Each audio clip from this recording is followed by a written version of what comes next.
হামের ব্যাপারে আরো জানাতে রাজশাহী থেকে যুক্ত হচ্ছেন সহকর্মী আবরার শাহীর, যাচ্ছি তার কাছে।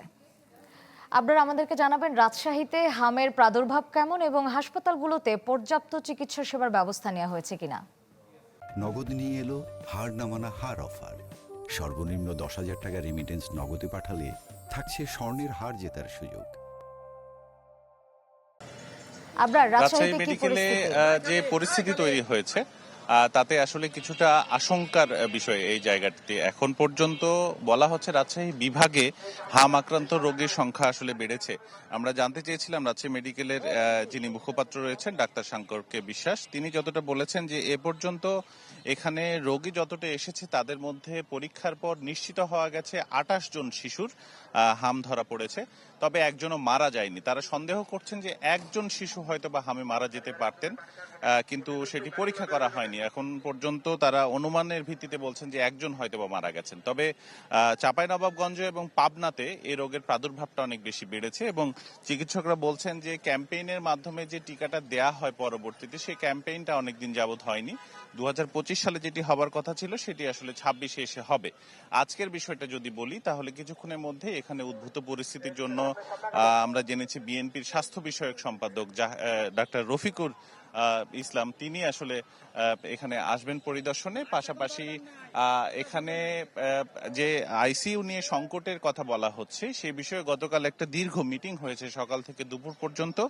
আমরা জানতে চেয়েছিলাম যে কি হলো, আসলে আইসিইউ সংখ্যা বাড়ানো হবে কিনা। চিকিৎসকরা যেটি বলেছেন যে 2025 সালে মন্ত্রণালয়ে একটি প্রস্তাবনা দেওয়া হয়েছিল শিশুদের জন্য 20টি আইসিইউ বেড বা ভেন্টিলেশনের ব্যবস্থা করা। এখন যেহেতু 12টা আছে এবং আরো 20টি মানে মোট 32টি করা যায় কিনা এটি সরকারকে সিদ্ধান্ত দিতে বলা হয়েছে মন্ত্রণালয়কে, এবং এটি হয়তো খুব দ্রুত সিদ্ধান্ত দেওয়া হবে।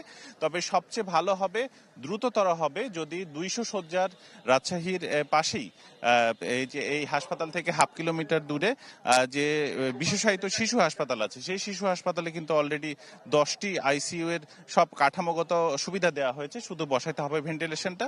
ফলে এই হাসপাতালটি চালু করা গেলে শিশুদের যে সংকটটি এখন চলছে রাজশাহী মেডিকেলে, সেই হাসপাতালে চাপ কিছুটা কমবে এবং ওখানেও অনেকটা আসলে সমাধান হবে এই জটিল পরিস্থিতির। এ ছিল আমার কাছে। ধন্যবাদ আবরার। দর্শক, হামের প্রাদুর্ভাব নিয়ে জানতে আমরা সরাসরি যুক্ত ছিলাম রাজশাহীতে। একটা সেলফি আপু, এখন কিছু খাওয়াও এখন। ইভিনিং এর চরম ক্রেভিং, চাই কিছু এক্সাইটিং, মিস্টার নুডলস হয় কুকিং, টেস্টটা হয় amazing. Mister noodles, amazing test, mister noodles, enjoy the best, mister noodles, amazing test, mister noodles, mister noodles, mister noodles. তেলের চাহিদা বেড়েছে ফিলিং স্টেশনগুলোতে, তবে সেই বাড়তি জ্বালানি মিলছে না চট্টগ্রামের প্রধান ডিপোগুলো থেকে। আবার স্বাভাবিক সময়ের মতো তেল না পাওয়া বা এখনও রেশনিং করে সরবরাহের অভিযোগও আছে, যাতে মিলেছে জ্বালানি সরবরাহ প্রায় 15% কমার তথ্য। ফখরুল ইসলামের রিপোর্ট, ছবি তুলেছেন শফিক আহমেদ সাজিদ। সকাল থেকে তেলের জন্য একের পর এক প্রবেশ করছে গাড়ি। এই চিত্র রোববার চট্টগ্রামের পতেঙ্গায় মেঘনা অয়েলের প্রধান স্থাপনার। তেল সরবরাহ পরিস্থিতি দেখতে অপর দুই বিপণন কোম্পানি পদ্মা এবং যমুনাতে গিয়েও মেলে একই রকম দৃশ্য, তবে বেলা বাড়তেই কমে আসে বাউজারের সংখ্যা। জ্বালানি সংগ্রহকারীদের কাছ থেকে মেলে নানা অভিযোগ, যাদের মধ্যে কারো কারো